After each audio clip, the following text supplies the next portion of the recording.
கால்நடையா வருகிறார். யாரை காப்பாற்ற? அந்த கூட்டத்திலே அந்த தமிழக வெற்றி கழக தலைவர் பேசுகிறார்.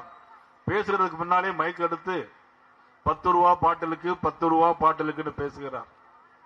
10 ரூபா பாட்டில் என்னன்னு தெரியுமில்ல உங்களுக்கு? என்னது 10 ரூபா? 10 ரூபா பாட்டில் பேசும்போது செருப்ப கலத்து வீசுறாங்க. அங்க ஏற்கனவே திட்டமிடப்பட்டது. அவர் ஏதாவது அந்த ஆளை பத்தி பேசினால் நீங்க நிச்சயமாக தகராறு ஏற்பட சொல்லிட்டு செருப்பு கலத்து வீசுறாங்க, கரண்ட் ஆஃப் பண்றாங்க, போலீஸ் லத்தி சார்ஜ் நடைபெறுகிறது.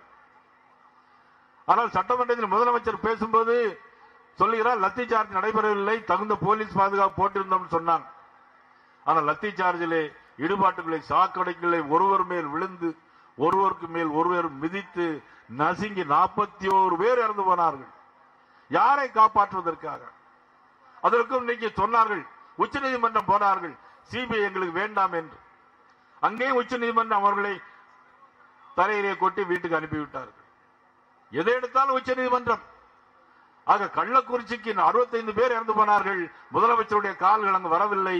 41 பேர் இறந்து போன கரூருக்கு இறந்து போனார். யாரை காப்பாற்ற? செந்தில் பாலாஜியை காப்பாற்றுவதற்காக.